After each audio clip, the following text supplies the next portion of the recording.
Hi, welcome to the channel, it's Andre here. So today I'm really excited about the video because it will open the whole series of videos about building a Clojure application that's ready for production and looks like a real-world service.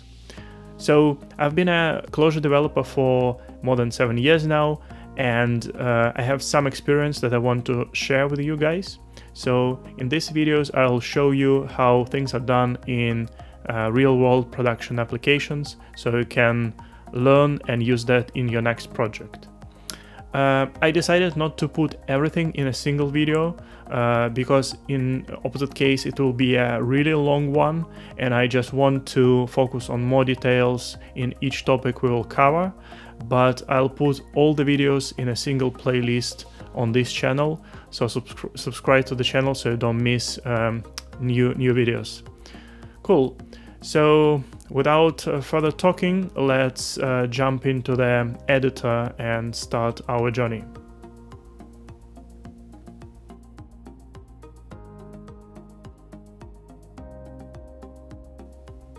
Right, so we're now in our editor. I will be using the IntelliJ with the cursive plugin because that's my favorite combination to work with Clojure. But actually you can use whatever you prefer. If your editor supports REPL, you should be fine. During this video I'll show a bunch of things related specifically to the cursive configuration for the users of cursive, but that will be a small percentage of the content. So let's get started. I just created an empty project called Real World Clojure API, and we will work on that together. So as you can see, I just only have this deps.edn file with empty dependencies here. So if you are in cursive, you can click here on the configuration and edit configurations, and then hit the plus button and go to this Clojure REPL sections and then click local. I usually call it just REPL, and you can click apply and OK. And after that we can spin our REPL. And when it's done, we can check that it's actually running Clojure inside. So that's the first step. The second one, let's add some dependencies. So we will start our project with adding configuration. So we'll use this aero library, and if you searching for the line to add deps.edn, just click here and you can copy this. So in this deps.edn file, we just say deps, and after that we put our new dependency. Cool. About the structure of the project, let's create a couple folders. So we'll have our src folder for the source code, and then we will create a package, a real world Clojure API, where we'll put all our code. So let's start with a simple core namespace. So I'll have this core, and after that we can define our main function. So let's put some print line for now here. Starting real world Clojure API service. Right. And as we added dependencies, let's just restart the REPL.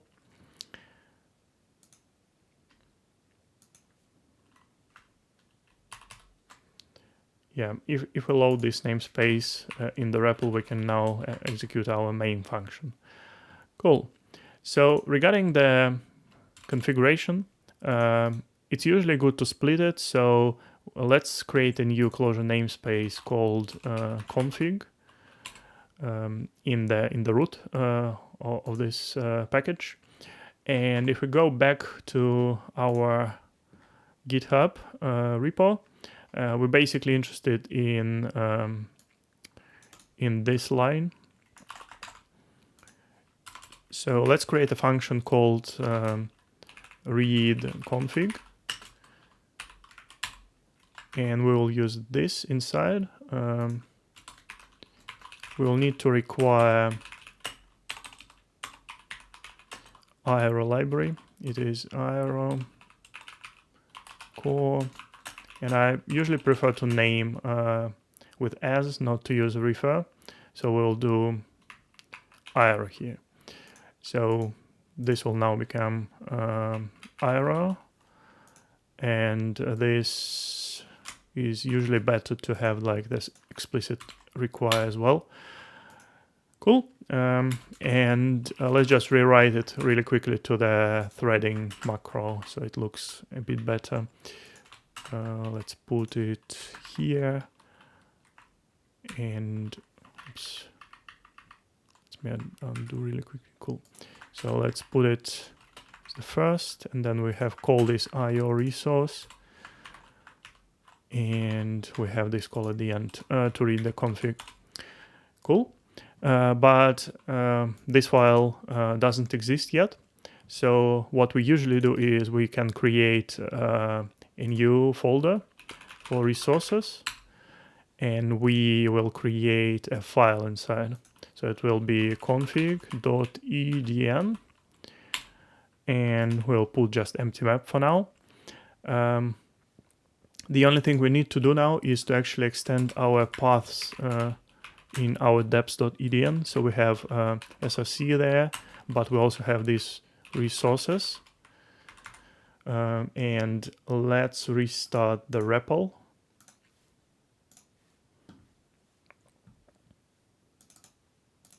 Now if we go to this config namespace, we can try to read config. Have I done a typo somewhere?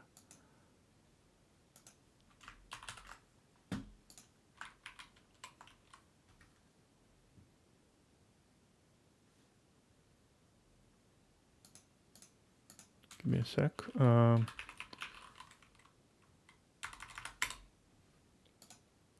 Yeah, so if you have something like that, if you added pass here, but it's not marked as this blue folder here, it usually means that it's not updated yet. So if you go to this Clojure dependencies and click on this refresh, it will refresh the structure of your project. So hopefully if you now run the same, it will work.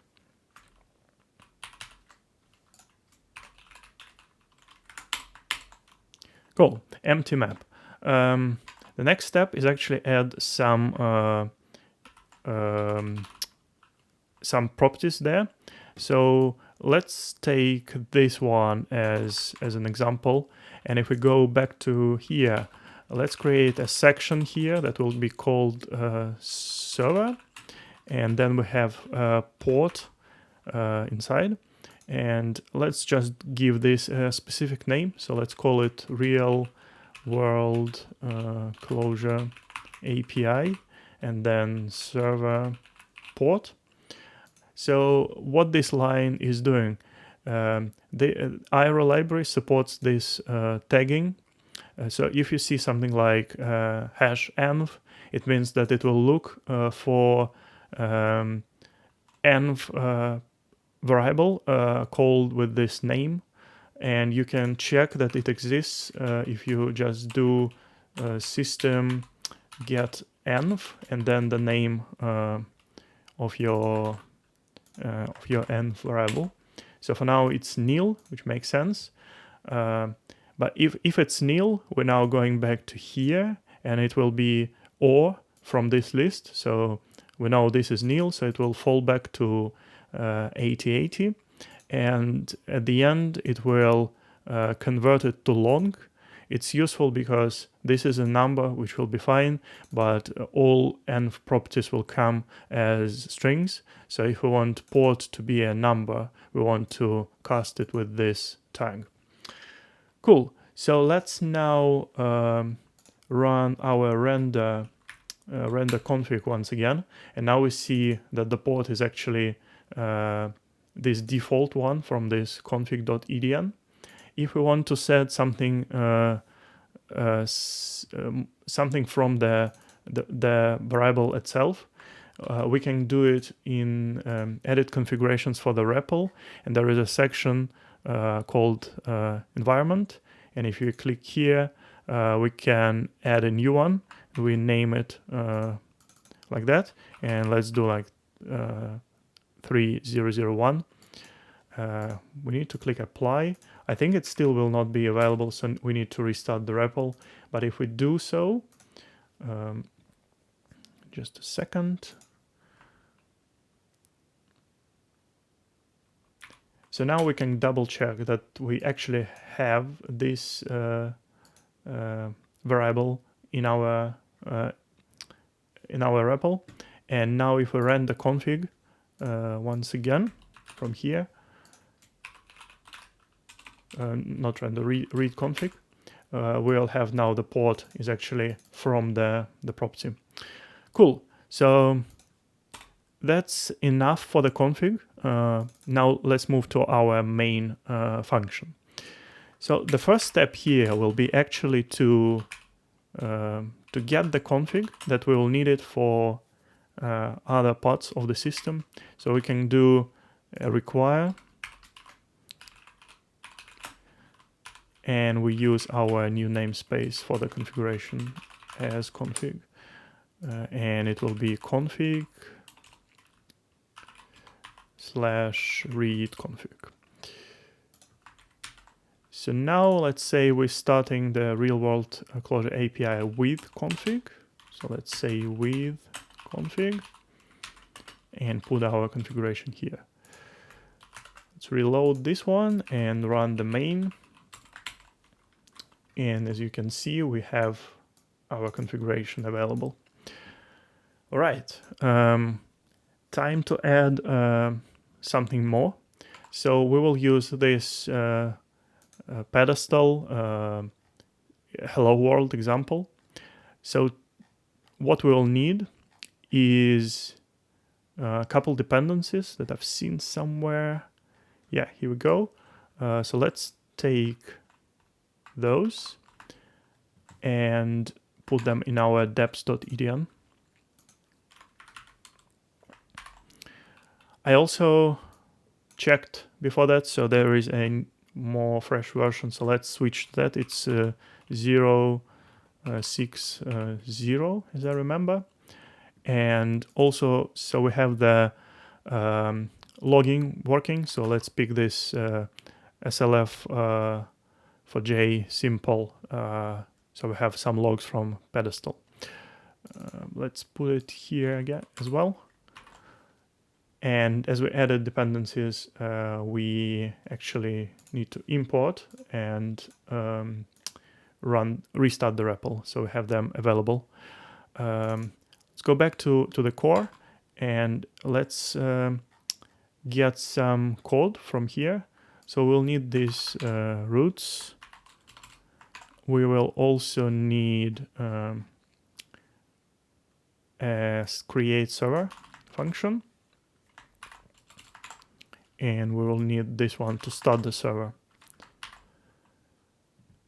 Plus, we missed the handler.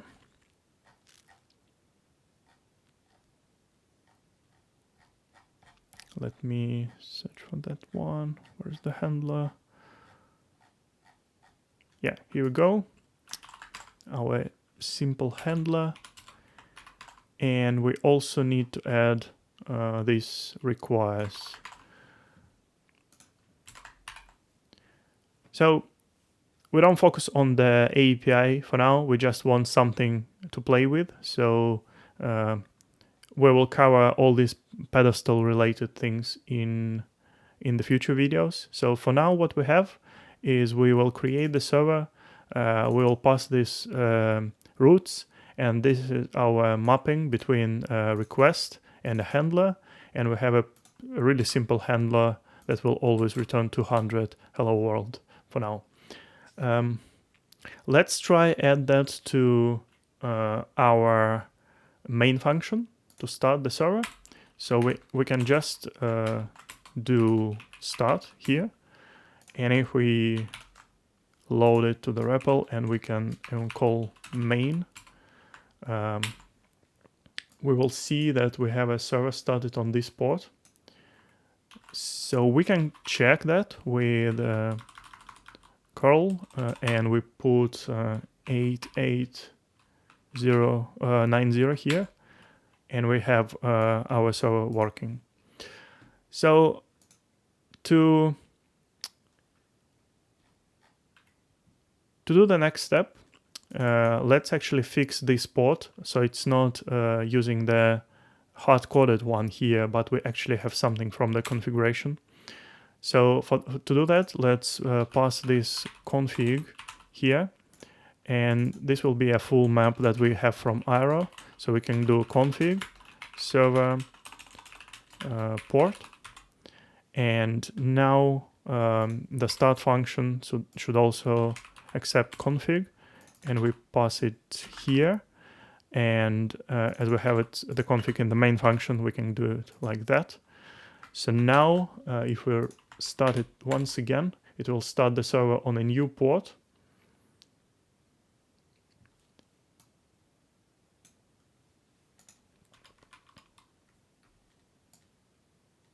Yeah, as you can see. And it's working. By default, Pedestal is blocking the main thread. So to fix that, we can do join false. So in that case, our main thread will be released when we run the server. But now we have a problem really. So if we're trying to run it again, we'll see this message that address is already in use. And that's really annoying for the development process, because you run this main function, you start the server, but actually to manage that, you need to be able to stop the server, and doing that manually is really annoying. And that's when the component structure will help us a lot.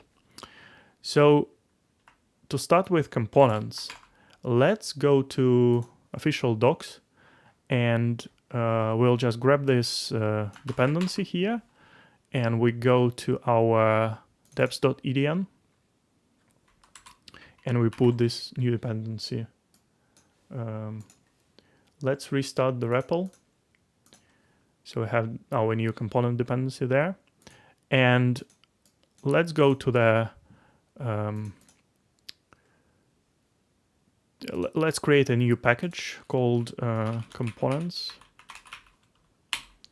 and let's start with something really simple. So let's say example component. All right. So to start, we need the require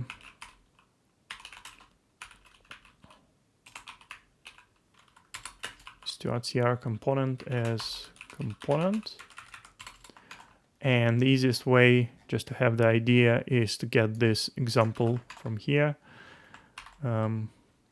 Let's remove all the unnecessary comments.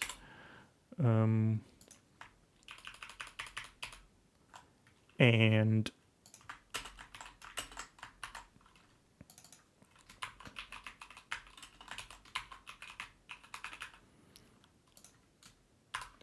let's do something like that. So let's rename first of all the component to match the namespace naming. So it will be example component. And in the state of the component, we'll expect config. We'll pass it from the main function. And let's say starting example component, and at the stop function we'll say stopping example component.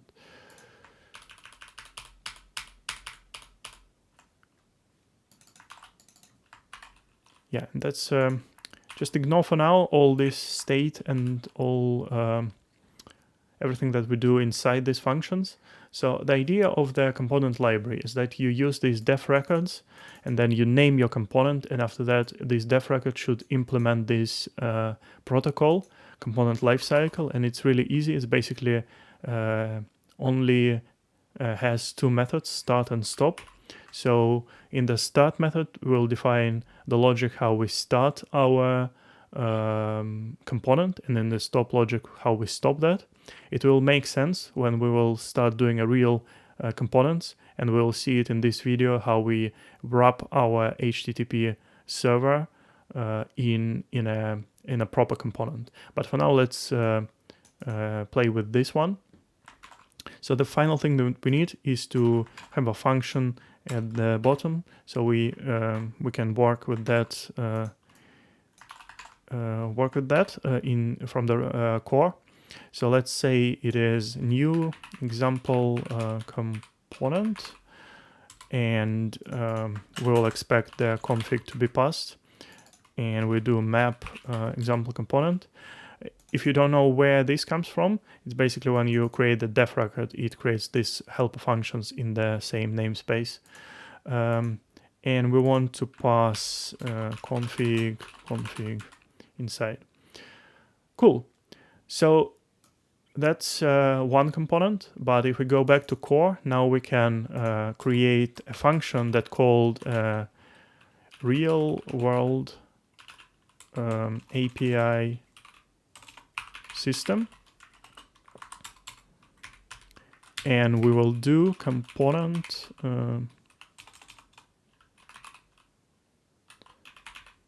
system map, and then we can define our components in the system. So we will have to require the example component namespace.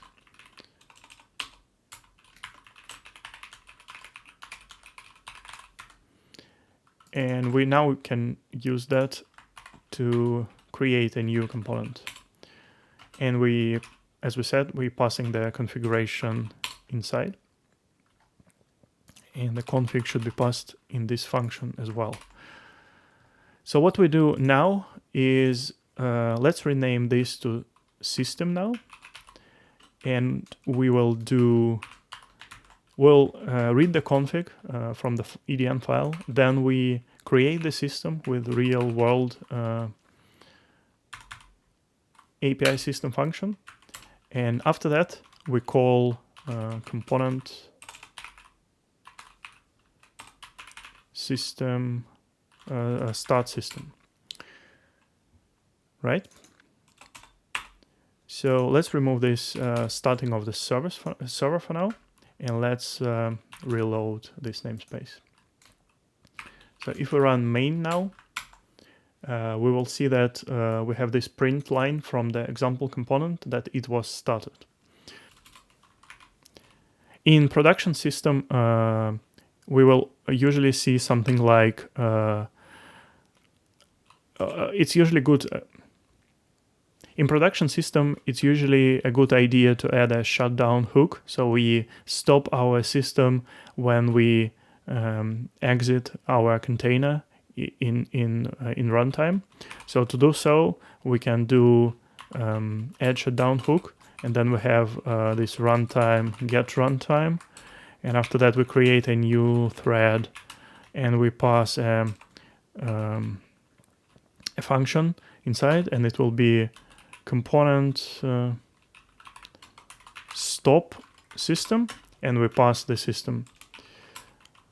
So yeah, you don't have to do that, but it basically will allow us to cleanly stop our service when we exiting the service in runtime, for example, during the deployment. Cool. So that shouldn't change too much. We can now run main again, and we see our component is started. For development, we can actually do better, and we're going to use a approach called reloaded workflow, which was originally described in the component library. So if we go to the docs, and if you search for reloaded there'll be a description here how it's done. So that's like a user namespace where we can define our development system, and then we can use Clojure tools REPL, a namespace REPL, to do the refresh, and it will put our files that are changed and refresh in the REPL and refresh the state, but also it will do start and stop and start of the system, so we always have a fresh system running in our REPL. But actually, if you prefer to do it manually, just go here and copy this bit. But also there's a library called component REPL that will do it for you. So we'll just pick this version from here. And if we go back to our deps.edn, we can do we can add it as a new dependency. So let's pick this and put here. All right. Now we need to import. Oh wait, mistake. Cool. Let's import our changes. So now what we can do is, if we go to, if we create a new package called dev, and then inside we can put something like dev namespace, and it complains that it's not in the post, so we can add it here as well, and import the changes. Cool. So now we can require here two things. We can require start Sierra component REPL as component REPL, as well as our core namespace. So it will be a real world API core and as core. And after that, we need to call a function called component REPL init set init.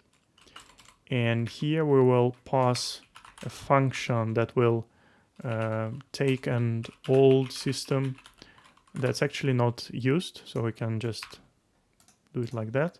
And here we create our new system like that, and we can put something like server port, and we can create config for development. We can also extend this to use configuration from our environment variables as well. So what it will do for us is, if we now restart the REPL,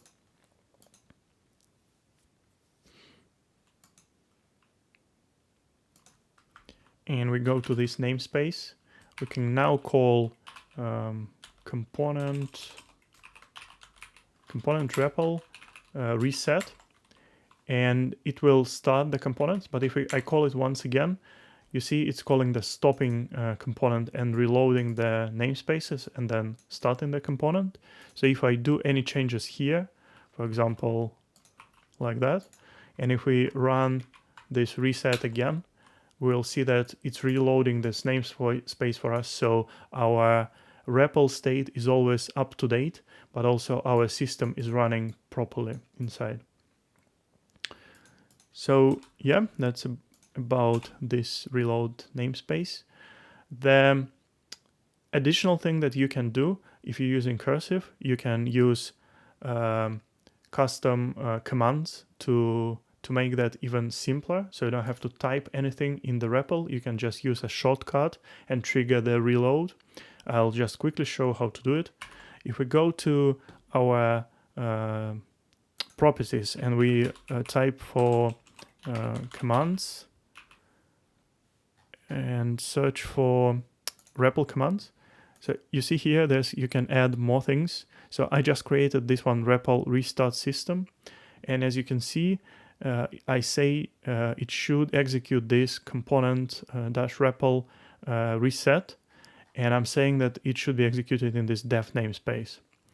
So if I click, and also if we go to the key map and we search for REPL reset, as you can see, it's mapped to command 1 for me. So if I click command 1, it will automatically execute this function for me. So I don't have to do any typing in the REPL. I can just, with a shortcut, update the entire state of my REPL plus restart the system.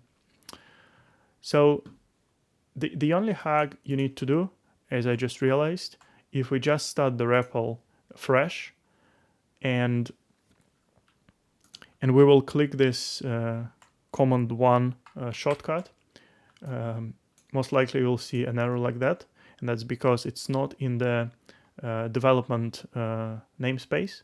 So in Lenningen we had an option to set like init namespace, so it loads a correct namespace on the first start. But I did a quick research, and it feels like a hack like that actually solves the problem. So we can go to deps.edn and we can put it here, like the alias dev, and then we have this main opts to require dev namespace and switch our REPL to it. So let's do refresh, but as it's in alias, we need to update our REPL configuration. So we can do run with deps, and then we have -a dev. After that, we apply the changes, we stop the REPL, we now restart it, and yeah, just waiting a bit. And now I'm just, without touching the REPL at all, I'm just executing command 1, and as you can see, it's stopping and starting the system for me. All right, so we're now seeing this example component, but it will be really interesting to see how we make our Pedestal server behaving the same way. So let's copy this one and say that we now have this Pedestal component. Let's rename this as well. Pedestal, and this will be Pedestal component, and this will be as well Pedestal component. A bit of a boilerplate, unfortunately. Pedestal component. And we can also say that it actually depends on this example component, just to show you the dependencies between components. So now we created exact same component. Let's put it back to our system. So we can do Pedestal component here, and if we require the new thing,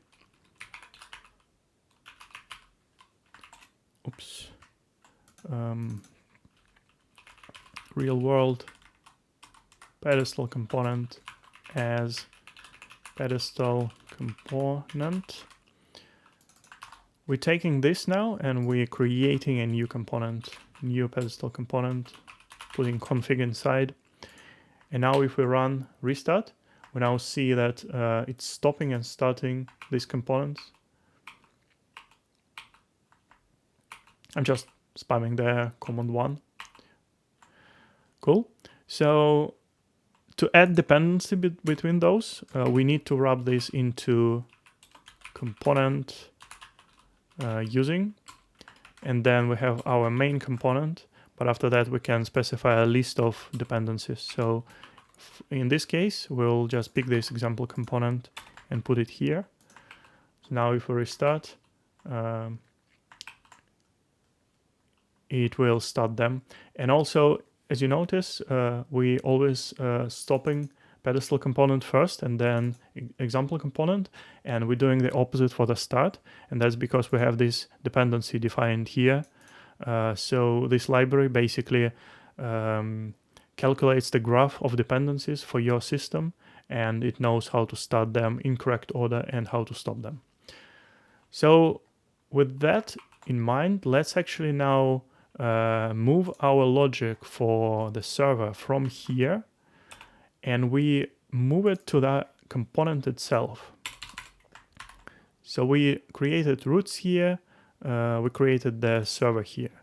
So yeah, and we forgot to move the request, so let's pick those two and put them in the require list in this namespace. All right, so now where we'll see the benefit of the component library finally. So let's do server, and we say that we use this one as a starting point. After that, we call HTTP create server, and then we do HTTP start. So we basically don't need these two functions anymore. So now we have this server and it's in started state.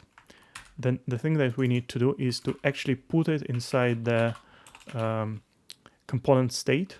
So we do server and we sock the server inside. And in the stopping logic, you will usually see something like when let, and then we do server, and we get it from the component, server component, and we call HTTP stop, and we put the server there. And it's a convention to put nil in the stop function to this state key. Cool. So in start now, we're starting the server. We're getting this config from the input, and then we get the port, and then at the stop, we're stopping the system. So let's see if that works. If I just click command 1, you see it created the server and it's on the local host. To double check, let's do the curl. Cool. So we can see the requests. And now if I click one more command 1, you see it just started again. So it stopped our components and restarted them. And it still works. Yeah. And the most beautiful thing about that is actually we can change anything in our code. For example, hi YouTube. And we click command 1 again, and we do the greeting command, and you can see that this is changed. So now we're basically in a pretty good state when we can change any place in our code, click the refresh of the system, and our REPL state is clean, and our REPL state, in our REPL we have a running system with the most recent code changes. Cool. We've done a pretty good job today, so it will give us a really good foundation for the future series. We have now a base and a backbone of our application, which we can extend. In the next videos, we'll take a look how to add a real API, how to add the database persistence layer, how to write database migrations, how to write different tests, including the component tests, and how we usually mock the external calls. And we'll also take a look into the additional tooling, how to add linter, how to add code formatter to your service. So stay tuned, subscribe to the channel so you don't miss new videos. All code that we're doing during these videos will be published on the GitHub in a separate repo, so I'll put a link in the description below. If you want to check it out, just follow the link. Cool. Thanks for watching, and really appreciate that. Hope it was helpful. Have a lovely day and see you in the next video.